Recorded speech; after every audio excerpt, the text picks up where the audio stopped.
7 каналдын эфирдик убактысын түз эфирде кабар маалымат программасы улантат. Саламатсыздарбы? Бүгүнкү күн орчундуу окуяларга бай болду, андыктан биздин каналдан алыстабаңыздар. Алгач бүгүнкү чыгарылыштан.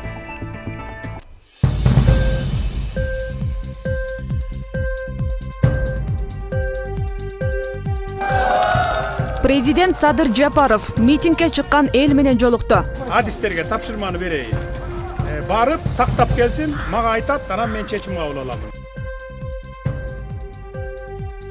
Уялчак депутатты уят кылган жагдай. Ал добуштарды жапырт сатып алууга аракетин көргөн.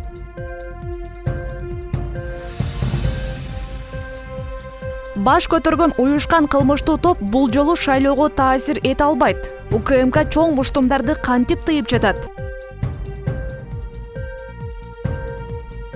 Элдин эсин кетирген электр жарыгы. Карызың болсо кыштын ызгарында каласың.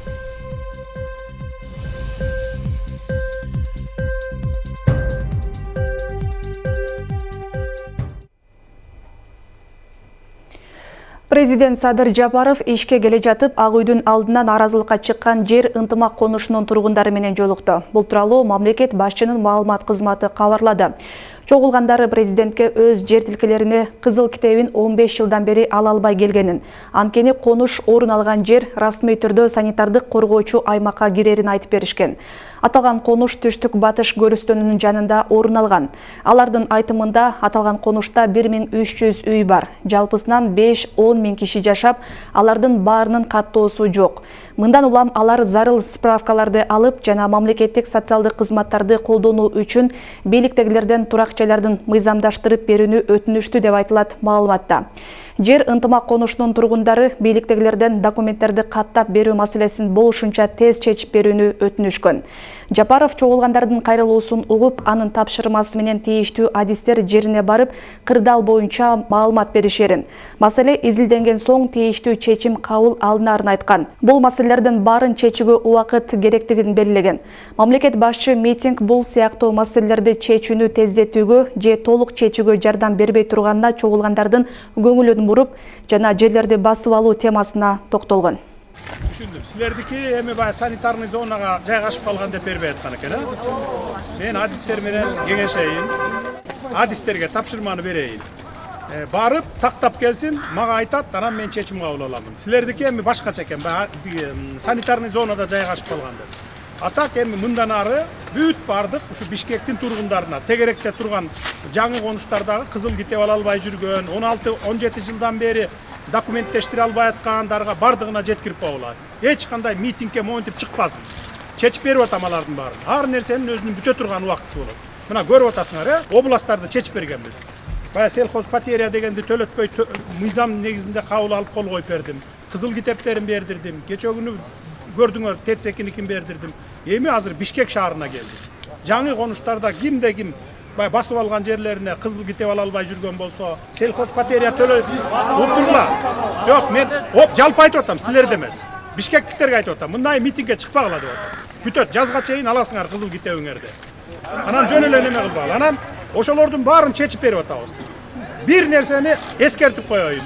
Бүтүндөй жалпы кыргызстандыктарга мындан ары жер басып алгандарды дароо алып барып камап коебуз. Андай беспредел кылыштын кереги жок. Мындан ары мыйзамдуу өлкөдө жашайбыз биз.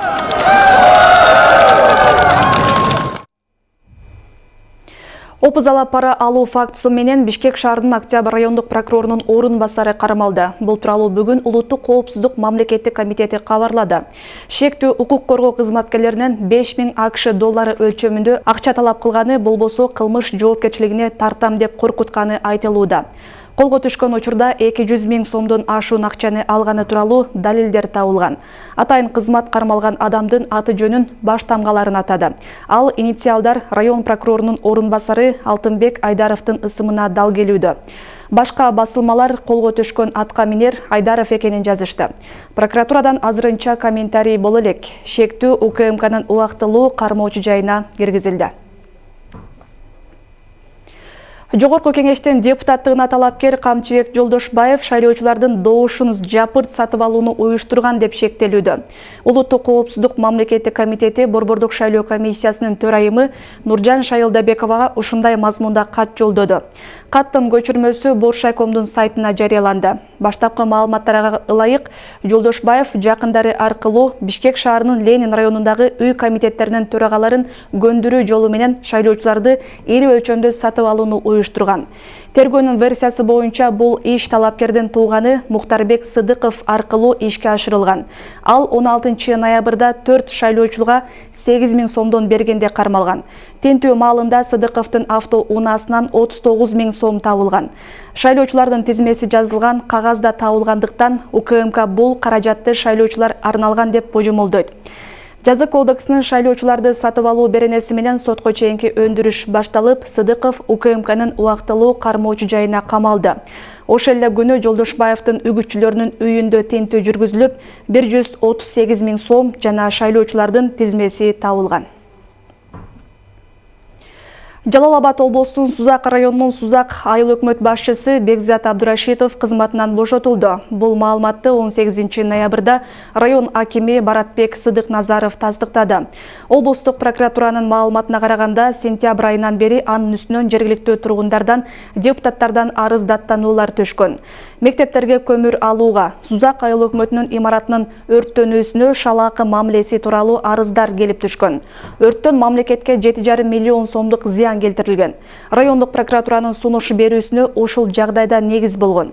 Экинчиден, айыл өкмөтүнүн ишмердүүлүгү, аракеттери боюнча жазылган деп айтылат облустук прокуратуранын арыз даттануулар тууралуу маалыматында.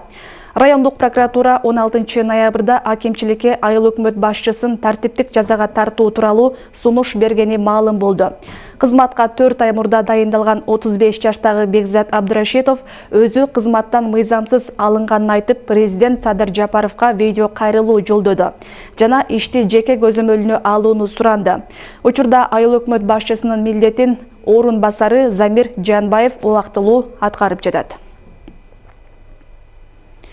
Улуттук коопсуздук боюнча мамлекеттик комитет уюшкан кылмыштуу топторго тиешеси бар адамдарга карата бир катар облустарда ыкчам тергөө иш-чараларды жүргүздү. Мурда кийин сот жообуна тартылган бир катар адамдар атайын кызматтык органдарына жеткирилип, аларга шайлоого кийлигишүүгө жана кайсы бир талапкердин же партиянын кызыкчылыгын колдоого болбой турганы эскертилди. Эгерде шайлоодо чоң муштумдардын кысым басымына кабылган учурду байкагандарга кайрылуу үчүн байланыш номерлерин жарыялады.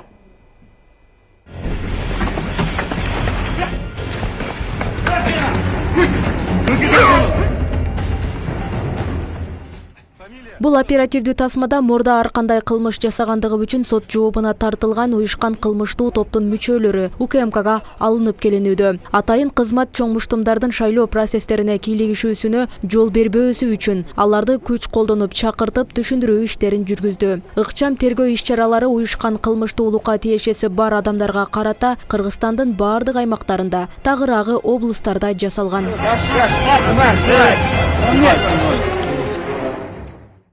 Я больше не являюсь членом ОПГ.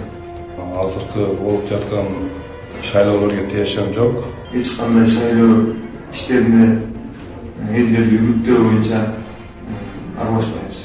Бүгүнкү күндө мен эч кандай партияга же бир кандидатка эч бир тиешем жок.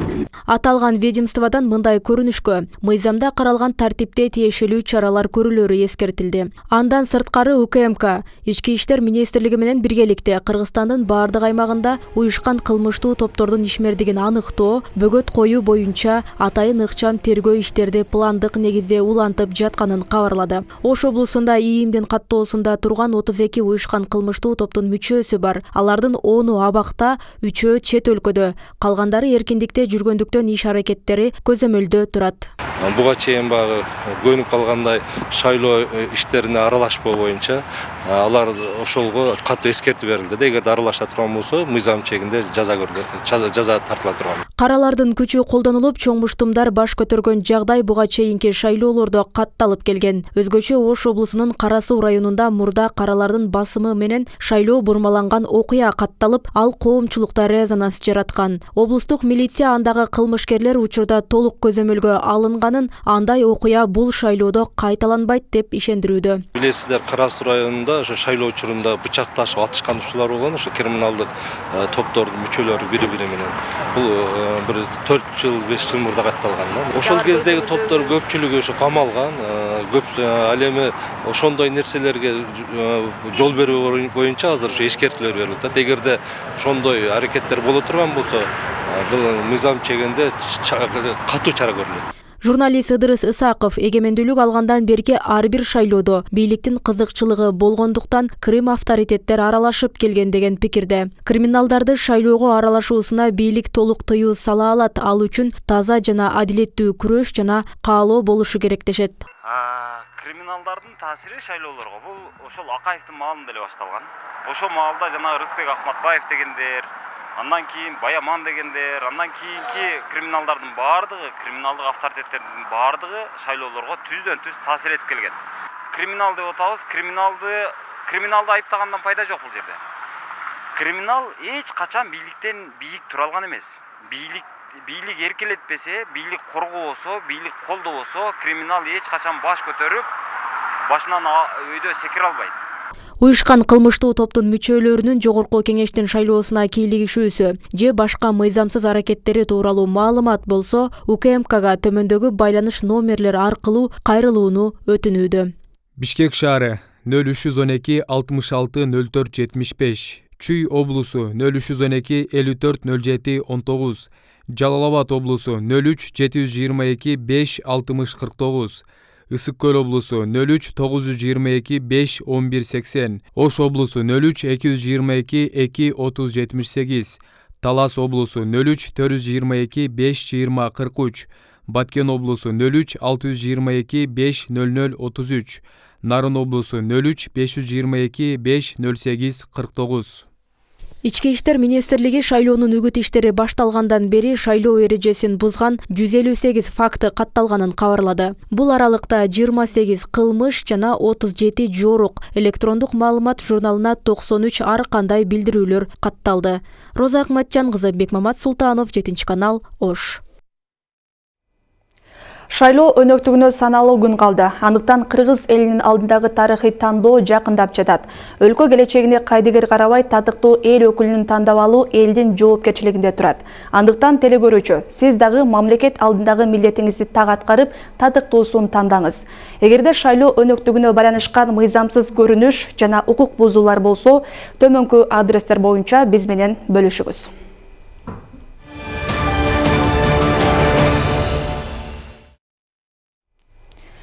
Ток печканы колдонгондорго чектөө кирдиби? Социалдык тармактарда электриктер тарабынан үйлөргө рейдтер жүргүзүлүп, электр мештерин колдонууга тыюу салып, мөөр басылган сүрөттөр тарады. Ал Кадамжай районунда болгондугу айтылган. Буга карата Ош электр ашканасы атайын рейд уюштурулуп жатканын билдирип, ал ишкерлерге гана тиешелүү экенин түшүндүрдү. Ал эми жай тургундар кандай тартипте электр энергиясын колдоно алат? Кабарчыбыздын материалында. Социалдык тармактын колдонуучусу Кадамжайда энергетиктер үй жылыткычтарына пломба басып, электр мештерин колдонууга тыюу салып жатканы боюнча билдирген. Анда мөөр басылган жылыткычтардын сүрөттөрү жарыяланып, интернет колдонуучулардын талкуусуна түштү. Түрдүү пикирлер айтылып, айрымдары бул жагдайды чектен ашкандык деп баалашса, айрымдары бийликтин чабал аракети бул абалга кептегенин билдиришүүдө. Кийинки кезек тамак жасаган плиткада болот. Эмнеге эле элди чыдаттырып эле жатышат, эмне болгон чыдатма кыйноо тесттер бул. 21-кылым өнүккөн мамлекет курабыз деп кайра эле артка кеттик. Өкүнүштүү. Биз кайда баратабыз? Эл күнөөлүүбү же ким? Албетте өзүбүз. Алба, акчага сатылба деп жүрүп тупикке кеттик. Жыргабай эле жылгыз болдукко. Бул эмне деген шумдук? Баарын кымбаттаткан аз келгенсип, эми бул калыптырбы? Орусча айтканда кислородубузду бууй баштады го, бул көкмей бийликтегилер. Кыйратып жиберебиз деп атпады беле? Өзүлөрүн акылдуу сезип. Кайда бармак элек, баягы эле ата-бабаларыбыздан калган таш тооруна барабыз. Дүйнө космоско жашайбыз десе, биз жогай таш тоору эле жакшы дегендей. Деген менен Ош электр ишканасы Баткен облусунун Кадамжай районунда жылыткычтарга мөөр басылып жатканын ырастап, бирок ал тиричилик калк абоненттер эмес, коммерциялык ишканалар токту чектен ашыкча колдонгон үчүн мештери пломбаланганын билдирди. Мекеме мындай кадамга электр жарыгын үнөмдүү пайдалануу жана авариялык абалды алдын алуу үчүн жасалып жатканын айтууда. Мындай ыкма кыш мезгили бүткөнгө чейин уланат. Бүгүнкү күндө ал боюнча териштирүүлөр жүрүп жатат. Керек болсо прокуратурага чейин чакыруулар болуп, ал жерде бардык ошо пломбаланган абоненттердин шаймандары ошо коммерциялык абоненттердин шаймандары болуп чыкты. Абоненттердин үйүнө кирип пломбалоо иштери жүрүп жатат деген бул калп. Негизи үйлөрдөгү жылыткычтар өчүрүлбөйт. Болгону алар элдер менен предписание иштери жүргүзүлүп жатат. Быйылкы жылы токтогул суу сактагычында суунун көлөмү аз болгонуна байланыштуу электр энергия өндүрүп чыгаруу баштапкы жылдарга караганда азайган. Муну менен катар эле керектөөчүлөрдүн саны да кескин түрдө өскөн. Бул жагдайга байланыштуу өлкөдө электр энергияга болгон тартыштык жаралып, энергетиктер калкка электр энергиясын жеткире албай убара. Ага ылайык электр жарыгын үнөмдөө багытында бир катар чектөөлөр да кабыл алынган. Тиричиликке колдонуучу абоненттердин кубаттуулугу 5 киловаттан ашпаш керек деп. Андан сырткары быйылкы жылы ошол кырдаалга байланыштуу азыр жаралып жаткан энергетикада жаралып жаткан кырдаалга байланыштуу электр энергияны үнөмдөө жана аны жылытуучу, суу ысытуучу жана аба ысытуучу шаймандарга тыюу салынган. Бунун бардыгы ошол биз аман эсен кыштан чыгуу үчүн жасалып жаткан иш-аракеттер. Бийлик электр жарыгын үнөмдөп колдонуу менен кыштан ийгиликтүү чыгууну көздөдө дешет эксперттер. Кризиске кептелген энергетика тармагын жолго салуу, калкты үзгүлтүксүз электр энергия менен камсыздоо үчүн бийлик дагы башка кадамдарды жасоо зарылдыгы турат дешет. Биздин Кыргызстан мамлекети 30 жылдан бери келген кайтарылыш гранттарынан канчалык кредиттер келди, канчалык элдин социалдык абалын өнүктүрүү боюнча, электр тармагын өнүктүрүү боюнча канчалаган акчалар бөлүнгөн.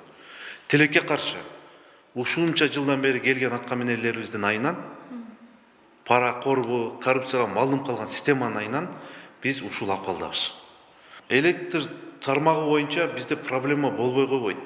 Анан bundan кийин да болбойт десек, кандайдыр бир иш-чараларды жүргүзүп, специалисттерди алып келип, суубуз, экологиябыз толуп, гэстерибиз сууга толуп, ошонун негизинде дагы электр жарыгын ала турган болсок, бул нерсе менен проблема бүттү деген иш эмес. Жаралган кырдаалдан улам энергетиктер дээрлик жыл башынан бери элден электр энергиясын үнөмдөөнү өтүнүп келет. Ага карабай пайдалануучулар эскертүүлөрдү көңүл сыртында калтырууда. Кыргызстанда дээрлик 40% электр энергиясы менен камсыздаган Токтогул КЭСинде суунун көлөмү 12 миллиард куб метрден төмөндөгөнү айтылууда. Мындан улам Кыргызстан абалдан чыгуу үчүн кошуна мамлекеттерден электр энергиясын алып жатат. Алмагүл Эркебайкызы, Бекмамат Султанов, 7 канал, Ош шаары. Электр энергиясына болгон карыз кыштын ызгаарына тоңгондо эске түшөбү. Бишкек шаарынын четиндеги Алтын Казык жаңы конушунун эли 2 күн электр энергиясы жок калып, кечинде жол тосуп митингге чыгышкан. Түндүк электр ишканасы жарыктын өтүшүн жергиликтүүлөрдүн карызы бар экендиги менен түшүндүрүүдө. Бишкек шаарынын четиндеги Алтын Казык жаңы конушунун эли 2 күн электр жарыгысыз калып, кечинде жол тосуп митингге чыгышты. Маселе жеринде чечилип, жарык берилди. Бирок түндүк электр ишканасы бул аймактын 300 миңге чукул электр энергиясына карызы бар экендигин, эскертүүлөргө реакция болбогондуктан өчүрүлгөндүгүн билдирди. Бул жерде 402 түтүн бар. Азыркы биздин маалымат боюнча жер трансформация болгон эмес. 16 жылы дагы ошол трансформация болбогонуна байланыштуу буларды биз көмөкчөрдөн кошпой койгондо ошо көчөгө чыгып жолду бууп туруп анан кошуп бергенге аргасыз кылышкан. Ошондо убактылуу чечим кабыл алынган, кошуп тургула деп. Ошол убактылуу чечим азыркы күнгө чейин улантылып келатат. Карыз болгон күндөн баштап эле төлөйбүз деп убада берип атышат. Берде гарантийный письмолору бар. Төлөп беребиз. Буюрса төлөп беребиз деп. бирок аткарылбай келатат. Жыргалбек мырза 5 жыл алдын эски тамды 700 миңге сатып алып келген. Жашоочулар акча чогултуп, трансформатор сатып алып, столба коюп, электр энергиясын тартып киргизишкен. Айына 300 сомдон калтырбай берерине карабай, токтун күчү муздаткычты дагы зорго иштетерин айтат. Анысына деле кайыл эле, бирок кыштын суугунда 2 күн жарыксыз калуу анын жанына баткан. Ак светтерди тагабыз да, беркинде свет такканда көзүбүз баса албай калабыз, кечиндечи көз көрбөй калат. Ачык айтканда. Азыр бул светтерди тартып, мына боундай светтерди тагабыз, ак светтерди. Көрдүңүзбү? Жарык болуш үчүнчү. Үйүңүздөрдө мындай эмне менен жылытасыздар? Үйдө паровой. Жок, электрический жок да, эме менен, паровой таш көмүр менен. Бул жер трансформацияланбаган жаңы конуш болгондуктан электр энергиясынын дүмүрчөгү бир эле жерден, трансформатордон эсептелинет. Ай сайын атайын журнал менен акча чогултулуп төлөнүп келген. Калтырбай төлөгөндөр 300 миң карызыңар бар дегенди угуп таң калгандыгын жашырбайт. Бизде элде карыз жок экен. Айыл башчылар өздөрү эле чогултуп алып, 308 миң карыз экен өздөрүчү. Анан бүгүн ошо 5-6 кетишкен, ошондо ана тактайбыз депчи. Негизи элге батареяга 100 сомдон алышат, светтен тышкары. Айына мына калтырбайбыз, илөө жерден сурасаңар, кичине эле бир күн кечигип калса, светти сразу өчүрүшөт булар. Жана булар ошо өздөрү карыз болуп калып эле, ошо бизге ушундай кыйынчылыктарды келтирип атат да. Сиз уюштуруп жүргөн экенсиз да. Жооп бере бербейсизби? Жанагы 300 миң карыз эмне болгон карыз бул? Элден карыз. Элдер ай сайын эле 300 сомдон топтоп берчи болчубуз деп атышат да. 300 сомдон топтобойт. Я говорю, не снимайте меня, вы что, не понимаете? Я на вас в суд подам. Здесь отвечают совсем другие люди. Пожалуйста, с них ответьте, спрашивайте. Биз элден сиз жөнүндө угуп атабыз да, ошого сизден сурашыбыз керек болуп атат. Света деген айым деп атышат. Пеняны болсо жанакы өкмөт айтып атат да, силер пеня менен жумушуңар болбосун. 200 канча миң ушул экени биз өкмөт могуреки трансформаторга келген, жанакы головной счетчикке келген эмеден потеря болот. Буну өкмөт өзү эмесинде кабыл алат дейт. Өздөрү төлөшөт экен. Биздин жеке карызыбыз ошо 140 миң карызыбыз болуп атат. Ошол экени элден чогултуш керек. Алтын казык конушуна азыр электр энергиясы толук берилип жатат, бирок бул иш сотто териштирилмек болду. Жергиликтүү тургундардын жол тоскондогу окуясы коомчулукта кызуу талкуу жаратып, маселени митинг менен чечүү сынга алынууда. Телефонго бирдик салбаса 3 секунд дагы кошуп бербейт. Мамлекеттин электр энергиясына келгенде эле догуруна берүү туура эмес дегендер арбын. Булардын жери трансформация болгон болуп, ар биринде жанагы кызыл китеби болгондо, ар бирин биз өзүбүзгө абонент катары кабыл алганда, анда төлөбөгөндөрдү өчүрүп, төлөгөндөрдү өчпөйт болчу. Азыр булар баары бирөө үчүн, бирөө баары үчүн деген механизм менен, то есть общий трансформаторный подстанцияда счетчик турат. Ошол жерде канча карыз болсо биз өчүрө беребиз. Тигилердин канчасы ким төлөгөн, ким төлөбөгөнгө жана Келдибекова жооп бериш керек. Өчүрүүлөр абоненттердин карызы үчүн деле эмес. Быйыл Токтогул суу сактагычындагы суунун көлөмү аз. Кышкысын өлкө боюнча жарыгы жок калбаш үчүн өкмөт электр энергиясын үнөмдөөгө мажбур. Эксперттер өкмөт катуу чараларды көрбөсө, февралдан жарыгы жок калабызбы деп божомолдошот. Мына үнөмдөп, ошо мажбурлап, үнөмдөөгө мажбурлап ошону кылбасак, биз 1 марттан баштап такыр бардыгы свети жок кылабыз. Бардык мамлекет свети жок калат. Түшүнөсүзбү? Ошону элдерге түшүндүрүп, бекемне түшүндүрүп айтып, ушундай чектөөлөр киргизилди, аны туура түшүнүш керек. Не дегенде башка жол жок. Башка жол жок. Не дегенде бул импорт токтоду. Кышкы мезгилинде бизге Түркмөнстандагы, Өзбекстанда, Казакстанда бере албайт. Не дегенде өздөрүндө жетишсиздик болуп атат. Өлкө энергетикалык кризиске кабылды. Мындай учурда бирөө баары үчүн, баары бирөө үчүн деген мыйзам өкүм сүрөт. Андыктан ар бир жаран жоопкерчилигин сезип, коомчулуктун кызыкчылыгы үчүн электр энергиясын үнөмдүү пайдаланууга өтүүсү зарыл болууда. Жылдыз Каппарова, Темир Избасканов, 7-канал, Бишкек. Сокулук районунун Новопавловка айыл өкмөтүндө жер үлүштөрү трансформацияга алынбай жатат. Мындан улам жергиликтүү тургундар кызыл китеп ала албай убара тартышууда. Кызыл китептин жоктугунан жаңы конушта социалдык маселелер, ооруканага көрүнүү, мектепке балдарды окутуу көйгөй жаратууда. Аталган маселелер чечилбегендиктен эл жергиликтүү бийликке нааразы болуп жатышат. Сокулук районуна караштуу Новопавловка айыл өкмөтүнүн 419-контуру ушул убакытка чейин трансформацияланбай келет. Мындан улам тургундар жергиликтүү бийликке нааразы болушууда. Айтымдарында ар биринин колунда кызыл да китептери жок. Андан сырткары суу жана канализация маселелери бар. Өзүңүздөр көргөндөй аркабызда жол дагы ыйлаган абалга алып келүүдө. Трансформация жоктугунан улам ооруканага да көрүнө алышпайт. Ал эми балдарды мектепке киргизүүдө да кыйынчылык жаралат дешет. Жалпы тургундардын кызыл китеп ала албай келгенинин себептери тынчтык аттуу жарандан жер тилкелерин ишеним кат менен сатып алганы. Ал жаран бүгүнкүгө чейин документтерин бербей качып келет. Өзүм могу жерден тынчтык деген баладан жер сатып алганбыз. 5-6 жыл болуп калды ага сатып алганга.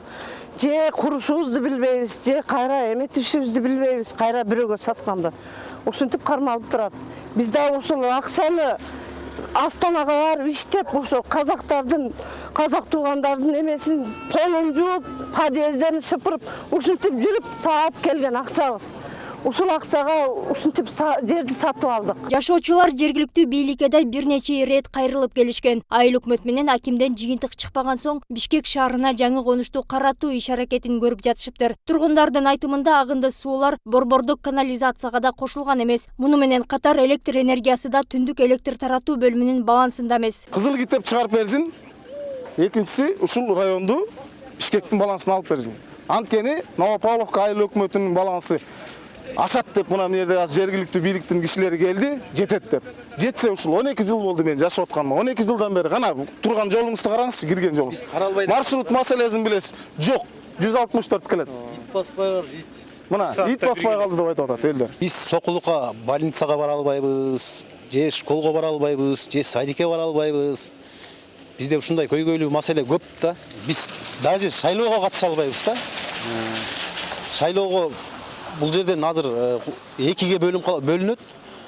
Биз наркыл жагы эч жака бара албайбыз да. Потому что дегенде бизде кызыл китебибиз жок, учетубуз жок.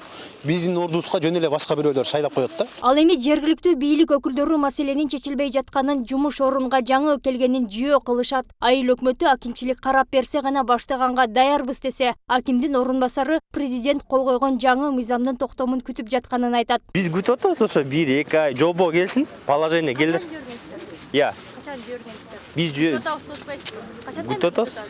Президент жайлык койгондон бери акимчилик тараптан күтүп атабыз. Биз акимчиликтен көз карандыбыз азыр аким. Мисалы, бу жерде айыл чарба багытында доля жерлери болгон да. Ошо доля жерлерди кээ бирөө доверенность менен берген буларга. Кээ бирөөнө болсо разбивка кылып кызыл китеп берген. Туурабы? Жок, доверенность. Баары тегине доверенность менен берген. Ошол доверенность менен алышкан. Буларда эч кандай күнөө жок. Ал күнөө болсо ошол дольщиктер сатып ийген. Жерчилер. Биз эми буйруза аракет кылабыз эми, ошонун үчүн иш алып барабыз да. Эми байкеси мындай, положениялар чыгат, чыккандайын ошонун үчүн иш алып барабыз. Деген менен жашоочулардын үмүтүн 10 жылдан бери жергиликтүү бийлик ээлери актабай келет. Айтылып жаткандардын бардыгы куруу убада бойдон кала берүүдө дешет. Ошондой эле жаңы конушту трансформацияга алып, жолдор оңолуп, социалдык маселелер чечилсе деген тилектерин айтышып, бийлик өкүлдөрүнө кайрылышууда. Нуржан Султанбекова, Темир Избасханов, 7 канал, Бишкек. Кыргыз өкмөтү багуучусунан айрылган балдардын пенсиясын жогорулатты. Бул чечим президенттин жарандардын айрым категорияларына арайлык социалдык жөлөк пулдарын өлчөмдөрүн жогорулатуу жөнүндө жарлыгын ишке ашыруу максатында кабыл алынды. Ага ылайык ата-энесинин экөөнөн тең айрылган балдар 1 октябрдан тарта 3000 сомдон ала башташты. Бул жаңы жылдан соң 6000 сомго чейин жогорулайт. Кыргызстанда багуучусунан айрылган балдардын пенсиясы жогорулады. Алсак Жалал-Абад шаарынын тургуну Тажиев 2 жыл мурун жубайынан айрылган. Өзү экинчи топтогу мүмкүнчүлүгү чектелген жаран. Мындан улам мамлекет анын 5 баласына социалдык колдоо көрсөтүп келет. Ал октябрдан тарта балдарынын пенсиясы жогорулаганын айтат. Бул алардын жашоо шартына чоң жардамын берүүдө. Бир жарымдан жакшы эле акча алып атам, жараткан Алла разы болсун. Чын-чынына келгенде мен өзүм дагы группадамын. Экинчи жакында чыктым экинчи группага. Мурда кийин өзүм стройкада иштеп, балдарым багып келгем. Азыр эми стройкада ажырабай калдым. Бул деген эми жөнөкөй эле жардам берип атат деген сөз эмес, бул өтө чоң жардам берип атат. Балдарымдын тамак ашына, кийим кечесине чын-чынына келгенде өтө чоң жардам берип атат. Багуучусунан айрылган балдардын пенсиясын жогорулаткан чечимге министрлер кабинетинин төрагасы Акылбек Жапаров кол койду. Ага ылайык багуучусунун биринен же ата-энесинин экөөнөн тең айрылган балдарга төмөндөгүдөй пенсия өлчөмү көтөрүлгөн. Ата-энесинин бирөөсүнөн ажыраган балдар Ар бир балага бүгүнкү күндө биздин социалдык өнүктүрүү башкармалыгында каттоодо турган балдарга 1000 сомдон алышчу да. А бүгүнкү күндө бул балдар 1,5 сомдон алып калышты октябрдан баштап. Бүгүнкү күндө баары эсептелип төлөнүп берилди. Буларды буйруса жаңы жылдан 2000 сомго жогорулайт. Ал эми ата-энесинин экөөнөн тең ажыраган балдарга 3000 сомдон болуп калышты. Булардыкы жаңы жылдан кийин 6000 сомго жогорулайт ар бир балага. Жалал-Абад шаардык социалдык коргоо башкармалыгында ата-энесинин экөөнөн тең ажыраган 23 бала каттоодо. Ал эми алардын бирөөсүнөн ажыраган балдардын саны 254-тү түзөт. Мындай статистика социалдык фонд башкармалыгында да өзүнчө каралат. Анда эмгек стажы бар ата-энелер каза болсо, алардын балдарына социалдык колдоо ушул жактан көрсөтүлөт. Багуучунан ажыраганды тууралуу пенсия боюнча бизде Жалал-Абад шаарында 256 пенсия делолор бар. Анын ичинен 662 бала болсо, 4 баласы толук жетим. Булардын пенсиясын базалык бөлүгүн 1,5 сомго чейинки көтөрдүк. 1,5 сомго чейин. Ошондо ар бир балага базалык пенсиясына 700 сомдон кем эмес кошулду. Андан сырткары камсыздандыруу бөлүгү менен биригип, орточо эсеп менен Жалал-Абад шаарында 1013 сомдон пенсиясына кошумча кошулуп төлөп берип жатабыз бүгүнкү күндө. Ал эми 1 январдан тарта өлкө башчынын жарлыгы менен ВИЧке кабылган балдардын жөлөк пулу да 2 эсеге көбөйөрү маалым болду. Буга чейин 18 жашка чейинки балдар жөлөк пул катары 4000 сом алып келсе, 1 январдан баштап 8000 сомдон бериле баштайт. Кыргызстанда ВИЧке кабылган 562 бала бар. 400дөй бала ал ооруну медициналык жайлардан жуктурган. Мындан сырткары 1 октябрдан тарта өлкөдө пенсияда жогорулаган. Ага ылайык 4785 сомдон аз алган пенсионерлерге 200 сом үстү кошулса, бул суммадан көбүрөөк пенсия алып келгендерге 500 сомго чейин акча кошулган. Пенсия менен катар өлкөдө 2009 жылдан бери биринчи жолу жөлөк пул акылары да 2 эсе көтөрүлдү. Майып балдар үчүн берилүүчү жөлөк пулдар 4000 сомдон 6000 сомго чейин жогорулады. Бул сумма 2022 жылдын январ айынан тартып бериле баштайт. Бүбүсара Орозалиева, Шерзат Эгембердиев, 7 канал, Жалал-Абад. Кезек жарнамалык негиздеги материалда Жогорку кеңештин депутаттыгына талапкер Айбек Осмонов эл менен жолугуп өзүнүн план программаларын тааныштырып жатат. Осмонов 6-чакырылыштын депутаты. Бул жолу бир мандаттуу шайлоо округунан жарышка аттанган. Жергиликтүү шайлоочулар Осмоновдун элге кылган эмгегин баалап, колдоого алып жатат. Анын алдагы аткарылчу пландары да элди ынандырууда. Ош шаарынан бир мандаттуу округдан ат салышып жаткан Жогорку кеңештин депутаттыгына талапкер Айбек Осмонов жолугушууну өзү туулуп өскөн Жапалак айылында баштады. Ассаламу алейкум, урматтуу Жапалак айылынын тургундары. Мен бүгүн сиздер менен жолугушуп турганыма абдан кубанычтамын. Ош шаарынан номер 7 округдан Жогорку кеңешке бир мандаттуу шайлоого катышып округдан өзүмдүн кандидатурамды койдум. Сиздердин колдооңуздар мага чоң дем күч кубат берет. Элдин маанайы да аябай жакшы, себеби бул кандидат өтө ылайыктуу. Ушул эмнеге шайлоого биз Айбек Осмоновду колдойбуз. Бул баланын кылган эмгектерин баары эл журт билет. Мисалы үчүн ушул жерде аз камсыз болгон үй бүлөлөргө эл үчүн кылган мынол курулуштары, элди иш менен камсыз кылгандары. Жолугушууга келген эл алгач талапкердин программасы менен таанышып, менин өзүмдүн программамды айта кетсем, билимдери боюнча, туризм боюнча, саламаттык сактоо боюнча менин программа азыр бардыгыңыздарга берилет. Ошондо көрсөңүздөр болот. Эң негизгиси айтып коюучу нерсе, биз бардыгын иш жүзүндө аткарып келебиз. Андан соң өз көйгөйлөрүн айтууга да мүмкүнчүлүк жаралды. Biz burada şaşırtmak geldik. Biz aşağı almasını kıyırız. Şu aşağı almasını bir karabesini koysayız. Deniz solu boyunca ülkelik dargelerin işi elge çakpaydı. Ar bir adis özü bütkön bilimlerin boyunca işlesin. Bakıldı жазалайын. Жогорку кеңештин депутаттыгына талапкер Айбек Осмонов тургундардын суроолоруна да жооп берди. Осмонов Айбектин эжекеси болом. Мен бул баланы кичинекейинен окуп уктуп тарбия берип келгениме биринчиден сыйлыктанам. Элибизди, журтубузду ушул баалуу колдогонго мен чын дилимден чакырып кетем. Ilimdi, bilimdi, balda desem hiç kaçan yanlışmayın. Bular bardығы şu el için hizmet kılıp gelgen jakşı bulanlardan bular. Bundan ары Осмонов ар бир айылга барып, элдин көйгөйүн угуп, айтылган маселелерди чечип берүүнү убада кылды. Жапалак эли талапкерди колдоого алышарын айтышып, ийгилик каалады. Айбек Осмонов, бир мандаттуу Ош округунан Жогорку кеңештин депутаттыгына талапкер. Мына ушундай маалыматтар менен бүгүнкү берүүбүздү жыйынтыктайбыз. Бул жана башка жаңылыктар каналдын сайтында жана социалдык баракчаларына да жайгаштырылат. Түз эфирде мен Айжамал Олжобай кызы болдум. Алдыда аба ырайы тууралуу маалымат. Саламатта болуңуздар.